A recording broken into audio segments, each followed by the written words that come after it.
नमस्कार, मैं डॉक्टर विकास भाटिया, निर्देशक all India institute of medical sciences Bibi Nagar Hyderabad से बोल रहा हूँ।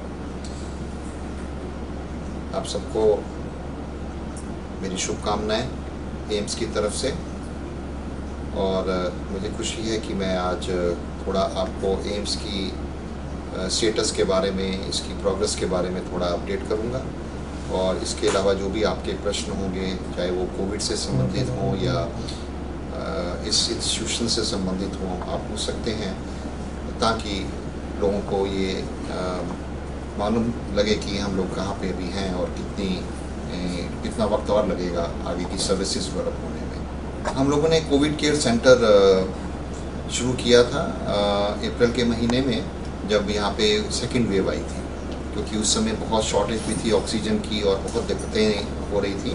तो अभी हम लोगों ने, हमारे पास जो सी ब्लॉक का एरिया है उसके अंदर में हमने 25 बेड से शुरू किए और उसको धीरे धीरे बढ़ाते हुए 85 बेड्स कर दिए। हमारे पास शुरू में ऑक्सीजन के सिलेंडर नहीं थे, दिक्कत थी, तो धीरे धीरे लोग भी आगे आए और भी संस्थाएं आई, भारत सरकार ने बहुत सहायता की। तो हमारे को इस वक्त पे हमारे पास 140 ऑक्सीजन सिलेंडर्स थे, ऑक्सीजन कंसनट्रेटर्स, वेंटिलेटर्स और तमाम जो भी सामान चाहिए था सब हमारे को मिल गया। तो हमने यहाँ पे पेशेंट्स को एडमिट किया। बहुत सीरियस पेशेंट्स को मैनेज करने के लिए व्यवस्था नहीं थी उस समय, लेकिन अभी हमने उस पर भी काम शुरू किया हुआ है। तो लोगों को उसका काफ़ी फ़ायदा हुआ और खुशी की बात यह है कि सब लोग ठीक होकर घर वापस चले गए। हमारे पास उस काम के बाद में भारत सरकार ने हम लोगों को ऑक्सीजन का प्लांट एक सैंक्शन किया, जो कि DRDO ने उसको जो है बनाना शुरू किया था और वो लगभग तैयार है और वो एक प्लांट लग चुका है और उसको अभी हम कुछ ही दिनों में उसको शुरू कर देंगे। इसके बाद एक और प्लांट अभी हमारा सैंक्शन हो गया है और उसका भी काम शुरू हो गया है। तो भविष्य में कोई ऐसी दिक्कत आती है कि ऑक्सीजन की डिमांड बढ़ जाती है, तो हम किसी और पे निर्भर नहीं होंगे, हम अपने आप, जिसे कहते हैं कि आत्मनिर्भर होंगे। ऑक्सीजन तो वैसे भी एक अस्पताल में चाहिए होती है, जैसे आप जानते ही हो कि ऑपरेशन थिएटर के लिए, ICU के लिए और जो बीमार पेशेंट्स हैं उनके वार्ड्स में, तो ऑक्सीजन हमारा अपना ही यहाँ पे मैन्युफैक्चर होगा और हम ऑक्सीजन सिलेंडर्स भी फिल करके रखेंगे, ताकि कभी भी किसी स्थिति में ऐसा ना हो कि कमी हो। तो इस स्टेज पे कोविड के पेशेंट्स कम हो गए हैं। अच्छी बात है, खुशी की बात है कि सब लोगों ने प्रिकॉशंस लिए और जो गवर्नमेंट ऑफ तेलंगाना ने, भारत सरकार ने मिल के हम सब ने काम किया। अभी इस वक्त पे मरीज़ नहीं हैं और हम लोग टेस्ट भी कर रहे हैं, तो अभी लगभग समझिए कि बहुत ही कम हो गए हैं, लेकिन फिर भी हम चाहेंगे कि सब लोग आप प्रिकॉशन लेते रहें, ताकि भविष्य में इस तरह का फिर से कोई खराब स्थिति ना बने। सर अच्छा पूछा क्वेश्चन, क्योंकि आप देखिए अभी हमारा तीसरा बैच MBBS का आने वाला है। तो पहला बैच जो है जब शुरू हुआ था, आपको मालूम होगा 2019 27 अगस्त को 2019, तो उस टाइम पे 50 बच्चे लिए थे स्टूडेंट, उसको बढ़ा के हमने पिछले साल 62 कर दिए। तो इस साल जो है हम लगभग पूरा बैच ले रहे हैं, क्योंकि अभी हम बेटर प्रिपेयर्ड हो गए हैं। अभी इस साल जो नीट का एग्ज़ाम होगा उसके थ्रू 100 बच्चे आएंगे। पिछले साल बहुत टैलेंटेड और बहुत हाई रैंकिंग बच्चे भी आए, बहुत खुशी की बात है हमारे लिए। नया इंस्टीट्यूट है, फिर भी बच्चों ने एम्स बीबी नगर को अपना ऑप्शन दिया।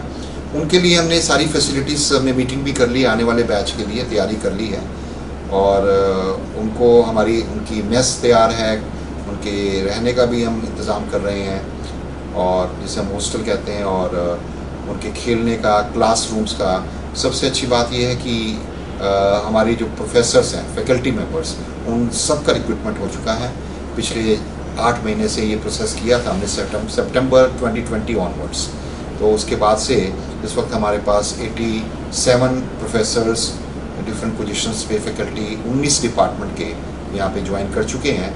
और इंडिया के, मुझे गर्व है कि बहुत ही अच्छे हमारे को डॉक्टर यहाँ मिले हैं।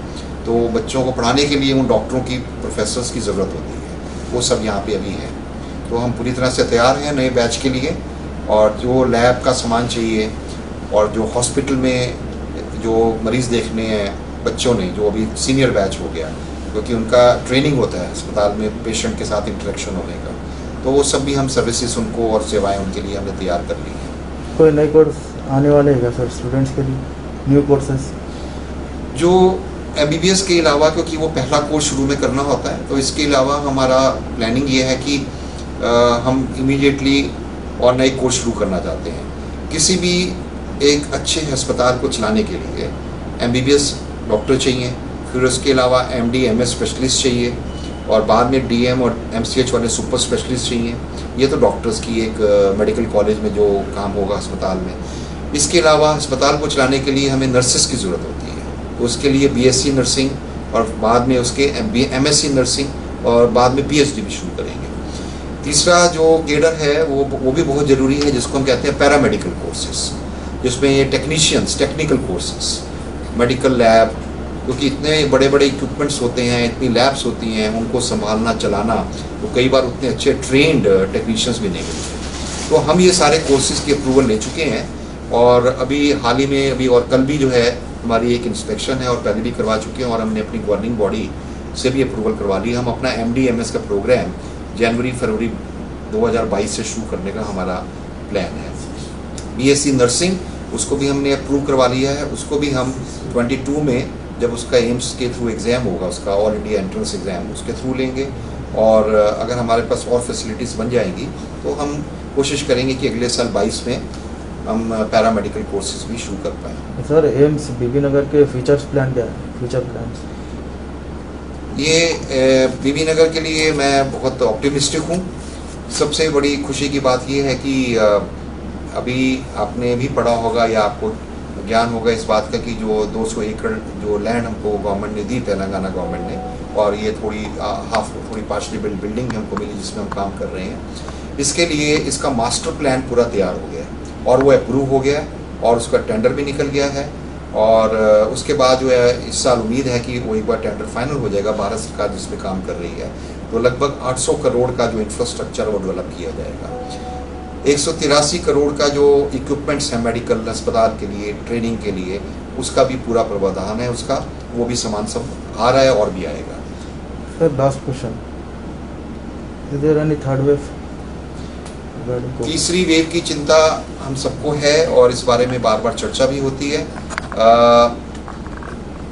मेरा अपना विचार है कि अगर हम लोग दो चीज़ों पे पूरा ध्यान दें, एक तो अपने कोविड बिहेवियर पे सब लोग ख्याल रखें और पूरे प्रिकॉशंस लें, और दूसरा कि सब लोग वैक्सीनेशन करवाते जाएं।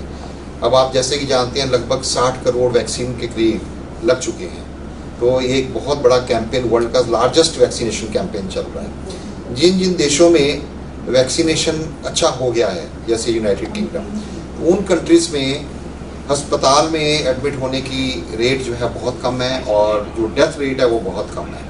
हम लोगों को चिंता इन दो चीज़ों की है कि मरीज़ जो हैं, अगर मान लीजिए खांसी जुकाम है या कोविड के कुछ चीज़ें हुई, लेकिन ये सिचुएशन आए कि उनको अस्पताल में भर्ती होना पड़े, या उनका ऑक्सीजन लेवल कम हो जाए, या उनकी डेथ हो जाए, तो ये जो थर्ड वेव की शंका है, मुझे लगता है कि अगर ये आएगी भी भविष्य में, तो ज़रूरी नहीं कि ये पूरे देश में एक साथ ऐसे आए।